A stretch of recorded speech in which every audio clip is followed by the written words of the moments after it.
언제부턴가 그런 생각이 들었습니다. 예전에는 하루하루 살아가는데 필요한 만큼만 있어도 만족했는데, 나이가 들면서 오히려 더 많은 걸 가지고 있음에도 마음이 편치 않았습니다. 집도 있고 자식들도 제법 자리를 잡았고 큰 병 없이 지내고 있음에도 문득문득 불안이 엄습하곤 했습니다. 혹시 이게 모자라면 어쩌나, 혹시 저게 망가지면 어쩌나 하는 걱정이 줄지 않았습니다. 가만히 생각해보면 지금 부족해서 괴로운 것이 아니라 잃을까봐 두려운 것입니다. 젊었을 땐 없으니까 아쉬웠지만 나이 들어서는 가지고 있는 것을 놓을까봐 불안한 것이지요. 이런 마음을 들여다보다 보면 그 바탕에는 욕심이라는 것이 자리 잡고 있습니다. 더 갖고 싶고, 더 유지하고 싶고, 더 인정받고 싶다는 마음. 어쩌면 이 마음이 우리가 노년에 이르러서도 편치 않은 가장 큰 이유인지도 모릅니다. 부처님께서는 고통의 원인을 집착이라 하셨습니다. 그리고 그 집착의 씨앗은 바로 욕심입니다. 이 세상에 영원한 것은 없고 모두가 흘러가고 변한다는 것을 아는 것이 지혜의 시작이라는 말씀도 주셨지요. 그런데 우리는 여전히 바뀌지 않기를 바라고 잃지 않기를 바라며 멈춰 있기를 바랍니다. 이 간극이 결국 우리 마음에 괴로움을 불러오는 것입니다. 노후란 본디 내려놓는 시간입니다. 일도 내려놓고 책임도 내려놓고 역할도 내려놓는 시기입니다. 그런데 마음속에서는 여전히 쥐고 싶은 것이 많고 놓기 싫은 것들로 가득하다면 몸은 쉬어도 마음은 계속 지쳐갑니다. 이럴 때 필요한 것은 더 가지는 것이 아니라 덜어내는 용기입니다. 오늘은 부처님의 말씀을 따라 욕심을 내려놓음으로써 얻는 편안함에 대해 함께 생각해 보고자 합니다. 부처님께서는 왜 욕심을 버리라고 하셨는지, 그리고 그 말씀이 우리의 노후에 어떤 평온을 가져올 수 있는지를 이야기 나눠보려 합니다. 부처님께서 처음으로 깨달음을 얻으시고 설하신 가르침은 사성제, 즉 4가지 성스러운 진리였습니다. 그 첫 번째가 바로 코쿠입니다. 삶은 본래 괴로움이라는 것입니다. 나이가 들수록 이 말의 의미가 점점 더 피부로 와닿습니다. 몸이 예전 같지 않고 기억은 가물가물해지고 주변 사람들은 하나둘 세상을 떠나갑니다. 내가 할 수 있는 일이 줄어들고 누군가의 도움이 필요해지는 순간이 많아집니다. 이 모든 것이 고우의 일부입니다. 하지만 부처님은 이 괴로움을 말씀하시면서 단순히 세상이 고통스럽다고만 하신 것이 아닙니다. 왜 괴로움이 생기는지를 말씀하셨고 그 괴로움을 없애는 길도 함께 제시하셨습니다. 바로 집착이 괴로움의 근원이고 그 집착을 놓으면 괴로움에서도 벗어날 수 있다는 것입니다. 여기서 말하는 집착의 가장 밑바탕이 바로 욕심입니다. 젊을 때는 무언가를 이루기 위한 욕심이 삶의 원동력이 되기도 합니다. 그러나 나이가 들면 그 욕심은 자칫 괴로움으로 바뀌기 쉽습니다. 더 이상 일을 하지 않음에도 여전히 돈에 대한 욕심, 자식이 나를 인정해 주기를 바라는 욕심, 세상이 나를 대우해 주기를 바라는 욕심은 사라지지 않습니다. 그러다 보니 생각이 많아지고 마음이 불편해지고 지금 누리는 것마저 온전히 감사하지 못하게 됩니다. 부처님은 그 욕심이 사라질 때 비로소 고통에서 벗어날 수 있다고 하셨습니다. 욕심을 갖는 건 자연스러운 일이지만 그것에 매달릴수록 괴로움이 깊어진다는 것입니다. 젊었을 땐 몰랐지만 나이가 들수록 이 말씀이 참 깊게 다가옵니다. 갖고 싶었던 것이 모두 채워졌는데도 왜 이렇게 마음이 허전하고 불안할까? 그 이유가 바로 이 집착 때문이라는 걸 깨닫는 순간 마음의 작은 평온이 찾아옵니다. 노년이 되면 더 이상 외부의 성취보다 내면의 평화를 향해 나아가는 것이 중요해집니다. 이제는 욕심을 키우는 시기가 아니라 욕심을 덜어내는 시기입니다. 덜어낼수록 마음은 가벼워지고 그 가벼움 속에서 진짜 편안함이 피어납니다. 부처님의 첫 번째 가르침인 고고는 그저 괴로움을 말하는 것이 아니라 괴로움을 바라보는 태도를 바꾸라는 뜻이기도 합니다. 괴로움은 누구에게나 옵니다. 그러나 그 괴로움을 대하는 우리의 마음이 어떻게 구성되어 있느냐에 따라 삶의 질은 달라집니다. 욕심을 버릴수록, 집착을 내려놓을수록 그 괴로움조차도 삶의 한 부분으로 조용히 받아들일 수 있게 됩니다. 이것이 바로 부처님이 말씀하신 고통을 꿰뚫어 본 자의 지혜일 것입니다. 세월이 흐르면서 사람의 욕망도 조금씩 변합니다. 젊었을 때는 일에서 성공하고 싶고, 자식을 잘 키우고 싶고, 세상에서 인정받고 싶다는 마음이 앞서지만, 나이가 들수록 그 욕망은 잃지 않으려는 마음으로 바뀝니다. 이미 이룬 것들을 지키고 싶고, 가지고 있는 것을 놓치고 싶지 않은 마음, 바로 그것이 집착입니다. 그리고 그 집착의 뿌리에는 여전히 뿌리 깊은 욕심이 자리 잡고 있습니다. 부처님께서는 말씀하셨습니다. 모든 괴로움은 집착에서 비롯된다. 집착이란 그저 물건에만 국한된 것이 아닙니다. 자식에 대한 기대, 건강에 대한 걱정, 나를 대하는 사람들의 태도에 대한 불만까지도 모두 집착의 일종입니다. 우리는 마음속 깊은 곳에서 이래야 한다, 저래야 내가 편하다는 기준을 세우고 그 틀에 맞지 않으면 괴로워합니다. 특히 노년에는 삶의 속도가 느려지고 주변 변화에 민감해지기 때문에 이 집착이 더 크게 다가옵니다. 예를 들어 자식이 예전처럼 자주 연락하지 않으면 서운해하고, 내 의견이 무시당하는 것 같으면 화가 치밀기도 합니다. 병원에 다녀온 후에도 몸의 사소한 변화 하나에도 큰 불안을 느끼곤 하지요. 이처럼 우리의 마음은 끊임없이 그대로 있기를 바랍니다. 하지만 부처님께서 말씀하신 것처럼 세상에 그대로 머무는 것은 아무것도 없습니다.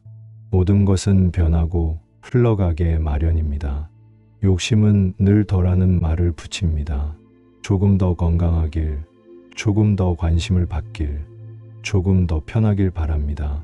그 바람 자체가 나쁜 것은 아니지만 거기에 너무 매달리면 마음은 무거워지고 삶은 답답해집니다. 반대로 지금 있는 그대로를 받아들이고 내가 통제할 수 없는 것들에 대한 욕심을 내려놓으면 생각보다 많은 것이 괜찮아집니다. 노후의 삶이란 결국 내려놓음의 연속입니다. 예전처럼 많은 일을 할 수 없고, 사람들과의 관계도 조금씩 멀어지고, 신체도 점점 기능을 줄여갑니다. 이 변화는 거스를 수 있는 것이 아닙니다. 그런데도 마음속에서는 여전히 예전처럼이고 싶어하며 그 모습에 가까이 가려고 애쓰는 그 자체가 고통을 만들어냅니다. 부처님은 집착을 놓으라고 하셨습니다. 놓는다고 해서 포기하거나 체념하는 것이 아닙니다. 오히려 집착을 놓을 때 마음이 자유로워지고 지금 있는 그대로의 삶에 감사할 수 있게 됩니다. 욕심을 버리는 건 아무것도 갖지 않는다는 뜻이 아니라 더 이상 갖고자 애쓰지 않는 태도를 말합니다. 그 태도 속에 진짜 평안이 숨어 있습니다. 노년에 찾아오는 괴로움과 불편함, 서운함과 외로움의 상당 부분은 이래야 한다는 마음에서 비롯됩니다. 그 마음의 배경엔 늘 욕심이 있습니다. 이 욕심을 부처님의 말씀처럼 조용히 내려놓을 수 있다면 비로소 우리 마음은 고요해지고 노후는 더 이상 싸워야 할 시간이 아니라 쉬어가는 시간이 될 수 있습니다. 부처님께서 일생을 두고 강조하신 가르침 중 하나는 무상우장입니다. 모든 것은 변한다는 이 진리는 단순한 철학이 아니라 우리 삶을 바라보는 눈을 바꿔주는 힘이 있습니다. 삶도 건강도 인간관계도 재산도 결국은 모두 흘러가는 물과 같다는 것을 받아들이는 순간 그동안 마음속을 무겁게 짓누르던 것들이 조금씩 가벼워지기 시작합니다. 우리는 마음 한구석에 이 행복이 계속되기를, 지금 가진 것을 끝까지 지키고 싶다는 바람을 품고 살아갑니다. 그러나 그 바람은 세상의 흐름과는 반대되는 방향이기에 그럴수록 괴로움이 따라옵니다. 건강했던 몸은 시간과 함께 약해지고 가까웠던 사람들도 각자의 사정으로 멀어지며 정든 집도 언젠가는 떠나야 할 공간이 됩니다. 이 변화를 인정하지 않으려 하면 마음은 조급해지고 결국 그 조급함은 두려움으로 이어지지요. 무상은 냉정한 진실이 아니라 오히려 따뜻한 위로가 될 수 있습니다. 바뀌지 않는 것이 없기에 지금의 괴로움도 영원하지 않고 외로움도 시간이 지나면 잦아들며 상처도 결국 아물 수 있기 때문입니다. 변한다는 사실은 모든 게 사라진다는 의미이기도 하지만 동시에 모든 것이 새로워질 수 있다는 가능성이기도 합니다. 오늘의 슬픔이 내일의 평온으로 바뀔 수 있고 오늘의 불편함이 내일의 소중함으로 다가올 수 있다는 것입니다. 노년기란 그 무상의 흐름을 가장 가까이서 마주하는 시기입니다. 그래서 더 괴롭고 더 아쉽고 더 외롭다고 느끼기도 합니다. 하지만 이 시기야말로 무상을 받아들일 수 있는 가장 깊은 지혜를 배울 수 있는 때이기도 합니다. 놓아야 할 것과 지켜야 할 것을 구분하고 바뀌는 것을 억지로 붙잡지 않으며 흐름에 자신을 맡길 수 있다면 마음은 그 어떤 때보다도 단단해집니다. 부처님께서는 변하지 않는 것은 아무것도 없다고 하셨습니다. 그러므로 집착은 괴로움을 만들고 수용은 평온을 만든다고도 하셨습니다. 이제는 억지로 거스를 힘보다는 흐름을 받아들이는 유연함이 필요할 때입니다. 고요한 강물처럼 흘러가는 시간 속에서 우리는 비로소 욕심을 버리는 법, 놓는 법을 배우게 됩니다. 무상을 받아들인다는 것은 인생의 섭리를 받아들인다는 뜻입니다. 그것은 체념이 아니라 깨달음입니다. 모든 것은 지나가고 모든 것은 바뀌기에 지금 이 순간을 더 귀하게 여기게 되고 지금 내 곁에 있는 사람과의 관계도 더 따뜻하게 바라보게 됩니다. 욕심을 덜고 집착을 놓고 무상을 받아들인 마음엔 자연스레 감사가 찾아오고 그 감사는 다시 마음의 평온을 만들어줍니다. 노년은 덧없음 속에서 의미를 찾는 시간입니다. 영원하지 않기에 소중하고 언젠가 떠나기에 지금이 귀합니다.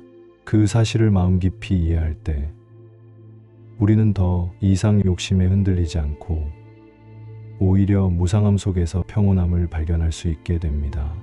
부처님의 말씀은 단지 경전 속 글귀가 아니라 바로 우리 삶의 중심에서 매일 새롭게 마주할 수 있는 지혜입니다.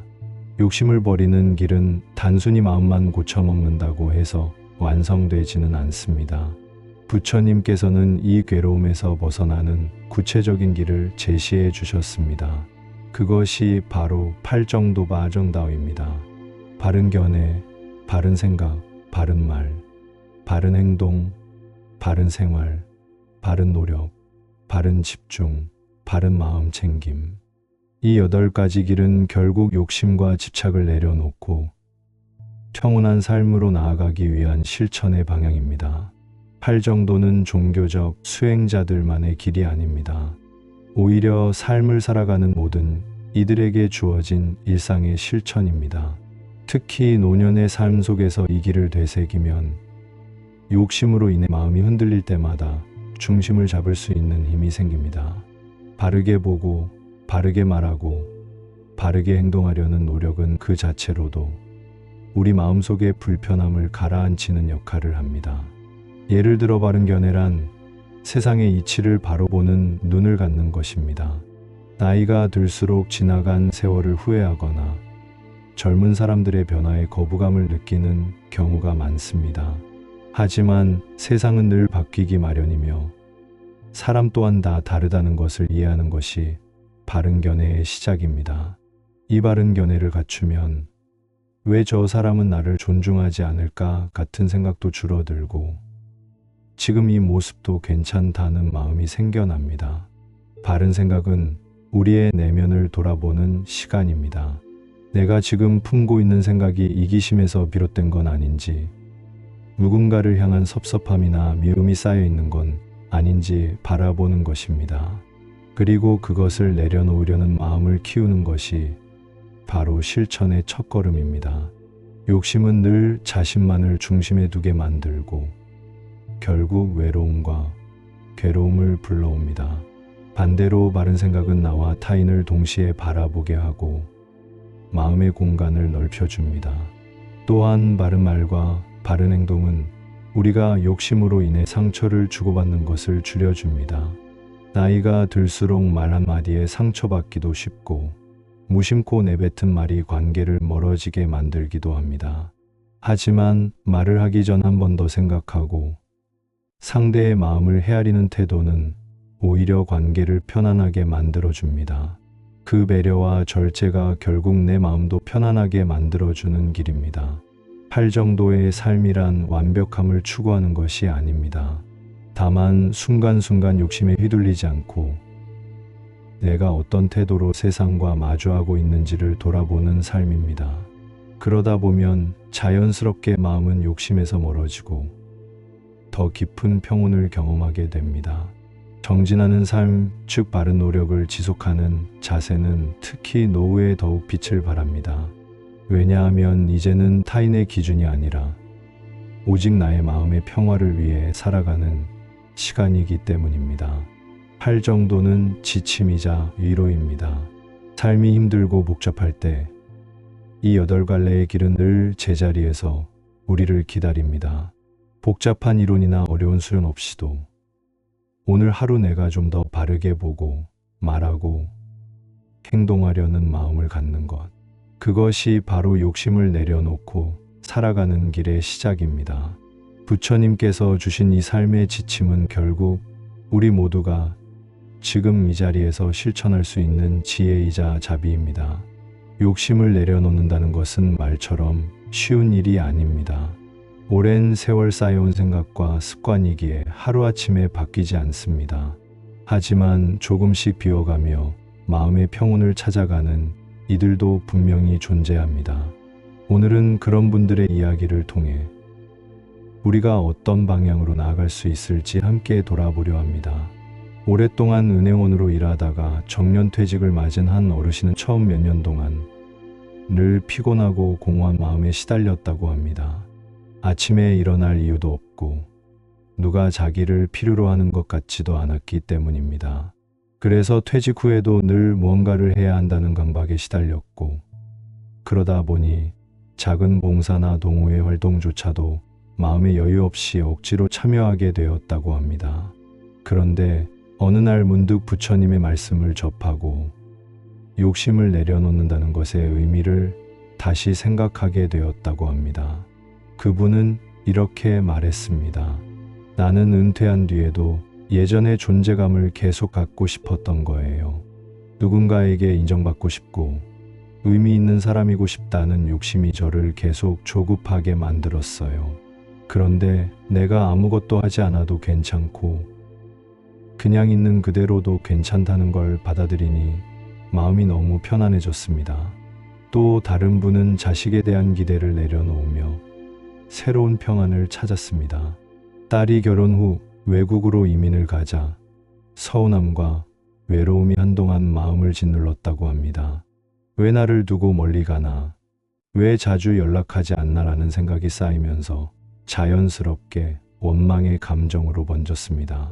하지만 부처님의 집착은 고통의 뿌리라는 말씀을 되새기며 자식도 나와는 다른 삶의 주인공이라는 사실을 받아들이기 시작했습니다.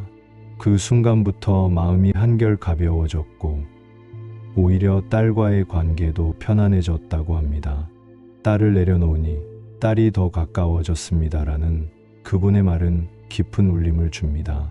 또 어떤 분은 손주에게 모든 애정을 쏟으며 살다가 마음의 공허함을 느끼고 스스로를 돌아보게 되었다고 합니다. 손주의 사랑을 통해 외로움을 채우려 했지만 오히려 기대가 클수록 섭섭함도 커졌고 그 감정이 손주에게도 부담이 되고 있다는 걸 깨달은 순간 큰 충격을 받았다고 합니다. 그 후로는 손주를 바라보는 눈을 조금 바꾸고 자신의 삶에 집중하기로 했다고 합니다. 정원을 가꾸고 오래된 책을 다시 펼치며 조용히 시간을 보내면서 마음에 잔잔한 평안이 스며들었다고 합니다. 이제는 제가 손주를 바라보는 것이 아니라 저도 저 자신을 바라보게 되었어요. 그게 훨씬 따뜻하고 건강한 사랑이더라고요. 이런 이야기를 들을 때마다 느끼는 것은 욕심을 내려놓는다는 것이 결코 무기력하게 사는 것이 아니라는 점입니다. 오히려 더 단단해지는 것이고 더 깊은 사랑을 품는 일이라는 것을 알 수 있습니다. 마음을 비우면 오히려 더 많은 것이 들어올 수 있습니다. 그 공간에는 평온이 자리 잡고 감사가 채워지고 관계도 더 따뜻하게 이어집니다. 부처님의 말씀은 거창하거나 멀리 있는 것이 아닙니다. 이렇게 평범한 사람들의 일상 속에서도 조용히 그 진리가 드러납니다. 우리는 누구나 마음속에 욕심이라는 씨앗을 가지고 살아가지만 그것을 잘 돌보고 때론 덜어내고 때론 내려놓을 줄 안다면 노후는 훨씬 더 편안하고 따뜻해질 수 있습니다. 욕심을 내려놓는 연습은 지금부터 바로 이 순간부터 시작할 수 있습니다. 인생의 후반부를 살아가는 우리는 이미 수많은 것을 경험했고 수많은 것을 이뤘습니다. 누구보다 열심히 달려왔고 그만큼 많은 것을 손에 쥐었습니다. 그러나 어쩌면 지금 우리에게 필요한 것은 더 채우는 것이 아니라 천천히 덜어내는 일일지도 모릅니다. 그동안 품고 있었던 욕심, 기대, 집착들을 내려놓는 그 용기가 노후를 편안하게 만드는 열쇠가 됩니다. 부처님께서는 욕심이 고통을 부른다고 하셨습니다. 그리고 그 욕심의 줄을 놓을 때 우리는 비로소 진짜 자유를 얻게 된다고 하셨지요. 이 말씀은 먼 옛날의 가르침이 아니라 지금 우리의 삶에 그대로 적용될 수 있는 지혜입니다. 지금 이 순간에도 우리는 누군가에 대한 서운함, 나 자신에 대한 아쉬움 또는 미래에 대한 불안을 안고 살아가고 있습니다. 그러나 그 감정의 바탕을 들여다보면 결국 더 가지고 싶다는 마음, 놓고 싶지 않다는 욕심이 자리 잡고 있음을 알 수 있습니다. 노년은 무엇을 이루기보다는 무엇을 내려놓느냐에 따라 삶의 질이 달라지는 시기입니다. 내 마음속에 불편함이 자주 찾아온다면 그것은 어쩌면 아직 내려놓지 못한 욕심이 신호를 보내고 있는지도 모릅니다. 내려놓는다고 해서 무언가를 잃는 것이 아닙니다. 오히려 마음속의 무거움을 덜어내고 진짜 나다운 모습을 되찾는 과정입니다. 욕심을 버리는 길은 결코 소극적인 삶이 아닙니다. 그것은 오히려 더 깊이 있게 세상을 바라보고 나 자신을 이해하며 타인과 더 건강한 관계를 맺을 수 있게 해주는 길입니다. 더 가지려 애쓰는 대신 지금 가진 것의 소중함을 느끼는 삶, 더 인정받으려 애쓰는 대신 이미 내가 충분히 소중한 존재임을 받아들이는 삶, 이것이야말로 부처님이 말씀하신 비움의 미덕이 아닐까 생각해 봅니다. 지금 이 순간부터 우리는 선택할 수 있습니다. 여전히 채우려 애쓰며 불안 속에서 살 것인지 아니면 욕심을 하나씩 내려놓으며 평온을 선택할 것인지 말입니다. 부처님의 가르침은 늘 조용하지만 단단한 울림으로 우리 곁에 머무릅니다. 그 가르침에 마음을 열고 한 걸음씩 나아간다면 노후는 더 이상 외롭고 불안한 시간이 아니라 가장 자유롭고 편안한 시간이 될 수 있습니다. 욕심을 비우는 용기, 그것이 지금 이 순간 우리에게 가장 필요한 지혜입니다.